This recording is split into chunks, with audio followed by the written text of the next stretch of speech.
સૌરાષ્ટ્રમાં વિજય રૂપાણીની ખોટ ભાજપને ખટકશે। સૌરાષ્ટ્રમાં રૂપાણીના નિધનથી વેક્યુમ સર્જાયાનો સ્વીકાર કરાયો છે। વિજય રૂપાણીના પરિવારની પડખે ભાજપ હોવાનું પણ પ્રમુખે જણાવ્યું।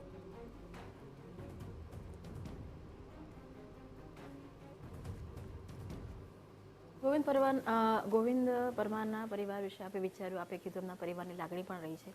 સૌરાષ્ટ્રમાં ખૂબ મોટું વેક્યુમ એટલે સર્જાયું છે કેમ કે વિજય રૂપાણી હયાત નથી। બાકી તમામ જે સિનિયર નેતાઓ છે ફરી એક વખતે મેઇન સ્ટ્રીમમાં લાવવાનો આપણે પ્રયાસ કર્યો છે, પરંતુ જો વિજય રૂપાણીના પરિવારની વાત કરવામાં આવે તો એ એમના પરિવાર સાથે ભાજપ કેવી રીતે કનેક્ટ રહેશે એની માટે કંઈ વિચારેલું છે? ભારતીય જનતા પાર્ટી સતત કોઈ પણ કાર્યકર્તા, નાનામાં નાનો કાર્યકર્તા હોય, બૂથનો પ્રમુખ હોય કે પછી જિલ્લા કક્ષાનો કે રાજ્ય કક્ષાના કે રાષ્ટ્રીય લેવલ, એ પાર્ટી દરેક કાર્યકર્તાને એક પરિવારની જેમ માનતી હોય છે।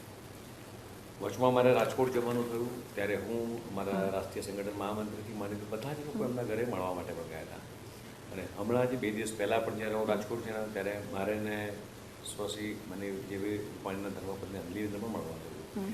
પરિવાર સાથે જ્યારે પણ અહીંયા અવર જવર કરતા હોય ત્યારે પરિવારની ભાવનાથી બધા મળતા હોઈએ છીએ, એટલે એવું કોઈ વિષય નથી। દરેક કાર્યકર્તા સાથે અમે પરિવારની જેમ મળતા હોઈએ છીએ, પરિવારની સાથે મળતા હોય, એના સુખમાં સુખી ને દુઃખમાં દુઃખી, આ જ વિચાર કરે છે। એ વેક્યુમ કેટલો લાગે છે અત્યારે વિજય રૂપાણીના ન હોવાથી સૌરાષ્ટ્રની અંદર કોઈ વેક્યુમ છે એ પાર્ટીને લાગે છે?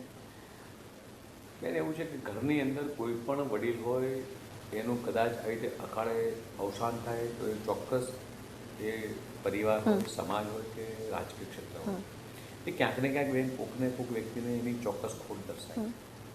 સમાજ જીવનની અંદર આપણે જે બધા છીએ, કદાચ અકાળે પરિવારમાં કોઈનું આપણા વડીલનું દુઃખ અવસાન થાય તો સ્વાભાવિક છે બધાને દુઃખની લાગણી થાય। દરેક જગ્યાએ દરેક ક્ષેત્રની અંદર આવું થતું હોય છે।